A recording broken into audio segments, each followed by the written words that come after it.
बच्चों कैसे हो। अक्टूबर के बाद क्या बदला? तो वोल्शेविक। कौन होते हैं वोल्शेविक? वोल्शेविक।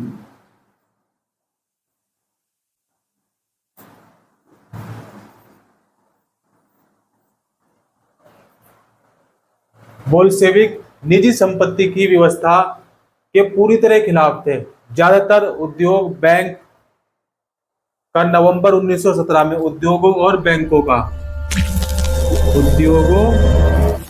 और साथ में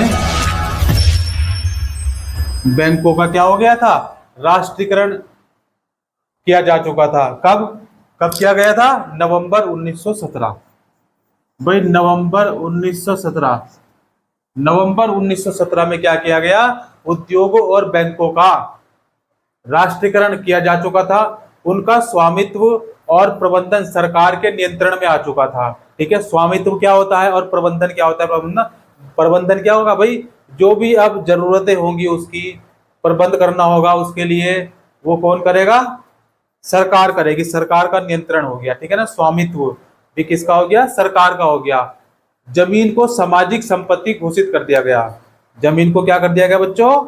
सामाजिक संपत्ति घोषित कर दिया गया। जो जमीन है वो किसकी होगी? अब समाज की संपत्ति होगी। किसानों को सामंतों की जमीनों पर कब्जा करने के लिए खुली छूट दे दी गई। जो किसान थे भाई, जितने भी किसान थे उन किसानों को क्या किया गया? सामंतों, जो सामंत थे, सामंतों की जमीनों पर कब्जा करने के लिए खुली छूट दे दी गई। और शहरों में बोल्शेविकों ने क्या किया? मकान मालिकों के शहरों में क्या किया? बोल्शेविकों ने मकान मालिकों के, जो मकान मालिक थे अपने मकान में बड़े बड़े मकान रह के आलीशान मकान बना के रह रहे थे, उनको क्या किया? देखो, मकान मालिकों के लिए पर्याप्त हिस्सा छोड़कर, क्या ध्यान से सुनना, उनके लिए जितना भी पर्याप्त है उतना हिस्सा छोड़कर, पर्याप्त हिस्सा छोड़कर उनके बड़े मकानों के छोटे छोटे हिस्से कर दिए गए। भाई किसी का बड़ी हवेली है, बड़े बड़े मकान है, बिल्डिंग है 5 मंजिला की, तो उस मकान मालिक की, जिस मकान मालिक की वो है, उसको जितनी पर्याप्त है उसको उतनी दे दी, जितनी पर्याप्त है उतनी उसको दे दी।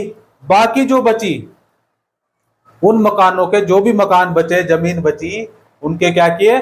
छोटे छोटे हिस्से कर दिए गए, ताकि जो बेघरबार या जरूरतमंद लोग हैं, जिनके घर नहीं है, उनको क्या बोलेंगे? बेघरबार। जो बेघरबार हैं और जरूरतमंद लोगों को भी रहने की जगह दी जा सके, इसलिए उनके क्या किए? छोटे छोटे हिस्से कर दिए उन्होंने। अब